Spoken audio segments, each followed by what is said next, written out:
दोस्तों, आप सभी का स्वागत है। और आज जो आईपीओ लेके हम आए हैं वो है आर्कियन केमिकल इंडस्ट्रीज लिमिटेड। ये ओपन होने वाला है 9 नवंबर को और क्लोज होगा 11 नवंबर को, है ना।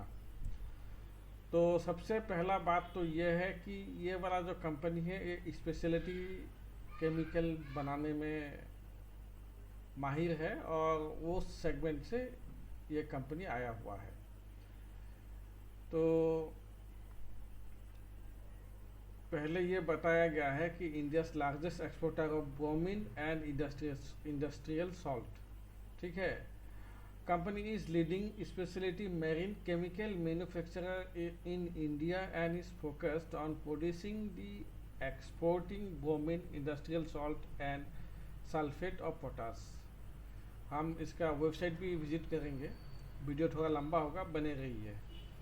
इनका प्रेजेंस जो है 18 ग्लोबल कस्टमर है इनके पास 13 कंट्रीज में और 24 डोमेस्टिक कस्टमर है इनका। The company was the largest exporter of industrial salt in India with export of 2.7 million metric ton in physical 2021। ये मेनली ब्रोमीन एक्सपोर्ट करता है और इनका इंटीग्रेटेड प्रोडक्शन फैसिलिटी है आपका कहाँ पे है, रैन ऑफ कच्छ। उसके बाद sulphate of potash operations located at Hajipur Gujarat.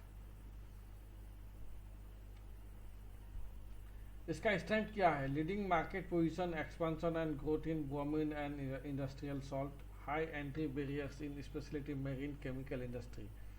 दोस्तों, ये वाला पॉइंट बहुत ही इंपॉर्टेंट है, हाई एंट्री बैरियर्स, क्योंकि जितना आपका कंपटीशन टफ होगा एंट्री में, उस फील्ड में घुसने में या एंट्री लेने में, उतना ही बेहतर है इसका रिटर्न।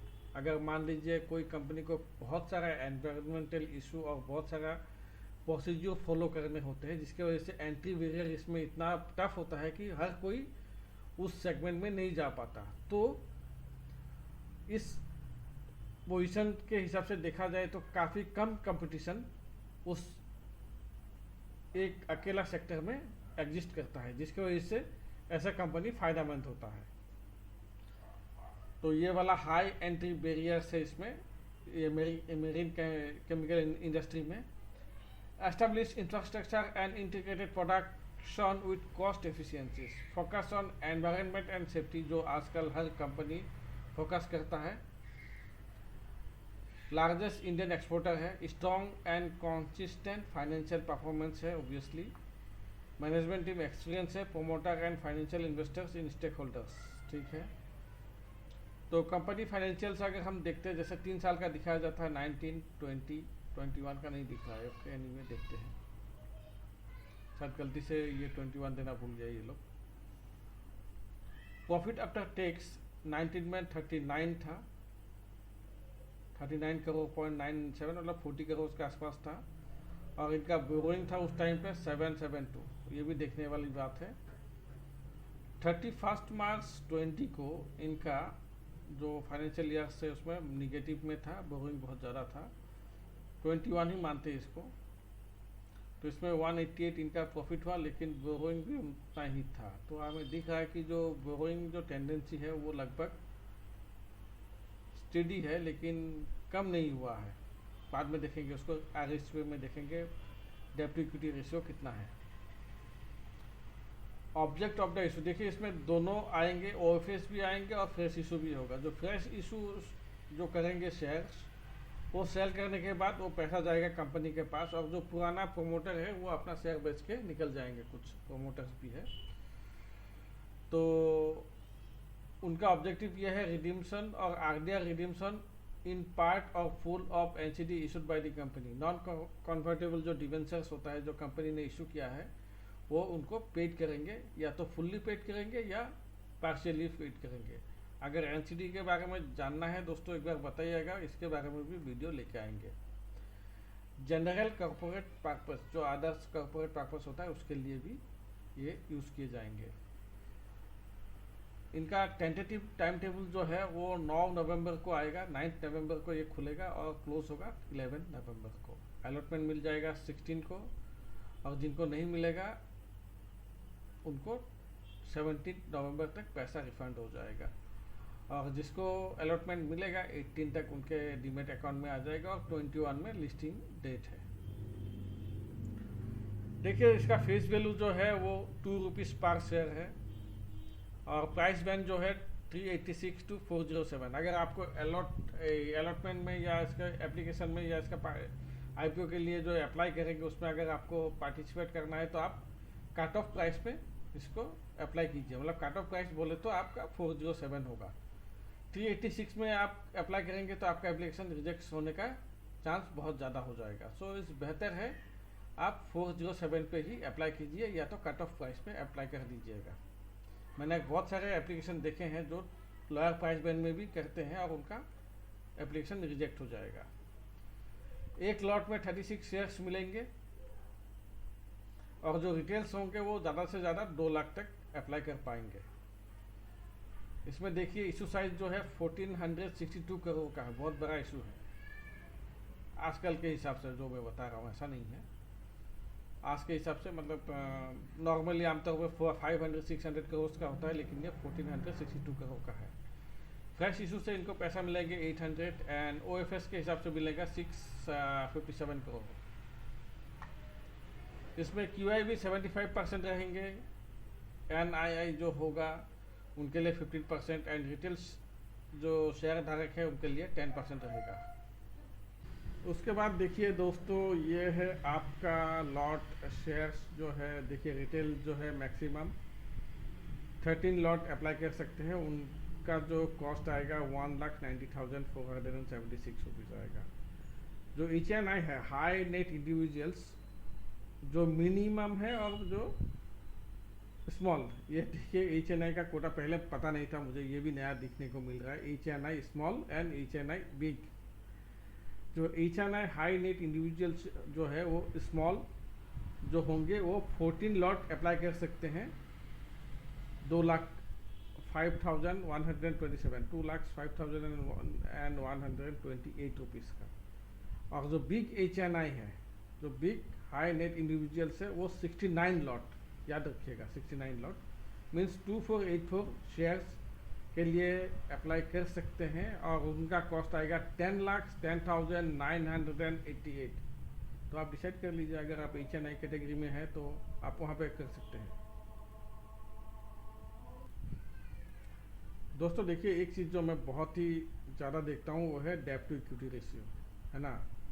टोटल डेब्ट आप देख सकते हैं, जो डेब्ट है इनका टोटल डेब्ट, अगर ये मिलियन में देखे रखे हैं, करोड़ में अगर हम देखते हैं 915 करोड़ के आसपास, जो हमने थोड़ी देर पहले देखा भी है, आपको दिखाया भी है। और इनके पास इक्विटी जो है उनके पास 3454, मतलब 345 करोड़ के आसपास इनके पास इक्विटी है। तो उनको अगर हम देखते हैं तो आप देख सकते हैं डेब्ट टू इक्विटी जो रेशियो है वो 2.65 है, बहुत ही खतरनाक है ये। पता नहीं ऐसा क्यों है। 0.5 या उसके नीचे एक्सेप्टेबल है, लेकिन ये जो डेब्ट टू इक्विटी रेशियो दिखा रहा है ये तो बहुत खतरनाक लग रहा है मुझे। मतलब मेरे लिए ये रेड फ्लैग है। तो ये वाला मुझे बहुत ही देखता हूँ मैं, ये वाला पोर्शन बहुत ही इम्पोर्टेंट है ना। तो देखते हैं उसके बाद इनका जो वेबसाइट है। देखिए ये वेबसाइट ठीक है, अगर आप देख सकते हैं metric tons of liquid bromine per annum, इनका ये क्या है, मतलब per annum I don't know, metric tons of industrial salt per annum produce करते हैं मे बी, और metric tons of sulphate of potash per annum ये प्रोड्यूस करते हैं। लेकिन थोड़ा बोल सकते हैं कि वेबसाइट थोड़ा इन्फॉर्मेशन और मिला जा सकता था, कम ही इन्फॉर्मेशन है। जैसे एग्रीकल्चर पे अगर हम क्लिक करते हैं तो इसके हिसाब से कुछ हमें मिलता नहीं है। फार्मास्यूटिकल्स में अगर हम क्लिक करते हैं तो उसका कोई इन्फॉर्मेशन नहीं है कि फार्मास्यूटिकल्स के कहाँ पे ये लोग क्या कंपोनेंट सप्लाई करते हैं। वाटर ट्रीटमेंट में कौन सा कंपोनेंट सप्लाई होता है, ग्लास में, एल्यूमिनियम में, टेक्सटाइल में, हालांकि देखे रखे हुए हैं। उसके बाद कंपनी का जो ISO सर्टिफिकेट होता है वो भी मुझे यहाँ पे दिखा नहीं है। आई डोंट नो, मे बी भूल गए होंगे ये लोग देना। हाई बैरियर जो एंट्री है, इनका जो एंट्री है इस सेगमेंट में हाई बैरियर एंट्री है, ऐसे आमतौर पे कोई इतना जल्दी इसमें एंट्री नहीं ले सकता। उस हिसाब से तो ISO सर्टिफिकेट होगा शायद इनका, लेकिन यहाँ पे अवेलेबल नहीं है। अबाउट अस में अगर हम जाते हैं, अबाउट अस में इनके कंपनी के बारे में थोड़ा बहुत लिखा हुआ है, लेकिन इनका डायरेक्टर या बोर्ड ऑफ मेंबर्स यहाँ पे दिख नहीं रहा है। एनीवे, ये जो कमेंट्स हुआ 2011 में, ये वाला पत्र मुझे अच्छा लगा। Strategic investment of approximately 222 crore होगा, ये मिलियन में देके रखा हुआ है। तो बाय सोजिच कॉर्पोरेशन, दोस्तों माफ़ कीजिएगा अगर स्पेलिंग में थोड़ा गलत होता है। उसके बाद commence industrial salt operations and export to Japan and South Korea 2013 में, मतलब ये 2011 का कंपनी है। Commence production of bromine and export of to China, China में भी दिया हुआ है, बताइए आप। तो ये तो बहुत अच्छी बात है, चाइना में भी इंडिया से सामान जाता है। आमतौर पर ऐसा सुनने में आता है कि चाइना से इधर आता है, लेकिन ये देख कर अच्छा लगता है। Commence production of SOP and export to Belgium 2015 में, तो इस तरह से इन लोगों ने देना किया। Strategic investment by India Resurgent Fund with NCD aggregating to 840 million, मतलब 840 करोड़। नॉन कन्वर्टिंग डिवेंचर्स से पैसा फंड, मतलब फंड उठाया था इन लोगों ने मेरे ख्याल से। और expansion of install bromine capacity to 28,500 metric ton and commence export to Qatar.